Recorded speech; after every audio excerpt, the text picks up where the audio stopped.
Welcome to another video. আজকে আমরা একটি আন্ডার কনস্ট্রাকশন প্রজেক্টে আপনাদেরকে নিয়ে এসেছি। এটির বাইরে এবং ভিতরে এবং সুপার স্ট্রাকচারের কাজ সবই কমপ্লিট। এটি 4 বেডরুমের 1845 স্কোয়ার ফিটের একটি বাসা, 5 কাঠার উপরে সিঙ্গেল ইউনিট। আমরা এখন যে রুমটাতে প্রবেশ করছি এটি হচ্ছে 4th বেডরুম বা গেস্ট বেড। এটার সাথে বারান্দা আছে, একটি ছোট ওয়াশরুম আছে, উপরে স্টোরেজ আছে।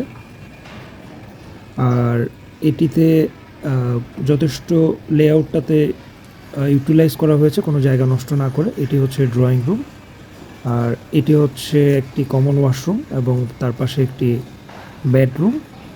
আর এই পাশে হচ্ছে ফ্যামিলি লিভিং, একটা ওপেন কিচেনের জায়গা আছে। ওপেন কিচেনের ওই পাশে একটি বারান্দা এবং ডাউন ওয়াশ রয়েছে। আর এটি হচ্ছে সেকেন্ড বেডরুম। সেকেন্ড বেডরুমের সাথে অ্যাটাচড বারান্দা এবং এটি রোড ভিউ, আপনারা রোড ভিউটা দেখতে পাচ্ছেন। আর এই বাসাটি একদম প্লে পেন স্কুলের খুবই কাছাকাছি। তো যারা প্লে পেন স্কুলের কাছে একটি অ্যাপার্টমেন্ট নিতে প্ল্যান করছেন তারা অবশ্যই আমাদের স্ক্রিনে দেয়া এবং ক্যাপশনে দেওয়া নাম্বারে দ্রুত যোগাযোগ করতে পারেন।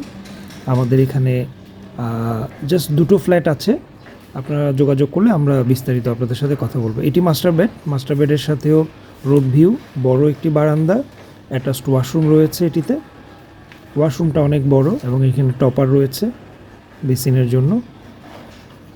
আপনারা ভিউটা দেখতে পাচ্ছেন, ফুল হাইট উইন্ডো আছে। আর এখানে ডাইনিং স্পেস এবং ডাইনিং স্পেসের পাশে হচ্ছে ড্রয়িং রুম আলাদাভাবে। এটি হচ্ছে ড্রয়িং রুমের স্পেসটা। তো যারা এই ধরনের অ্যাপার্টমেন্ট নেওয়ার কথা প্ল্যানিং করছেন তারা আমাদের সাথে দ্রুত স্ক্রিনে দেয়া এবং ক্যাপশনে দেয়া নাম্বারটিতে যোগাযোগ করবেন।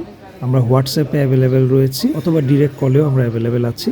আমরা আপনাদের সাথে বিস্তারিত প্রাইস এবং আদার্স ফ্যাসিলিটিস নিয়ে কথা বলবো। ধন্যবাদ।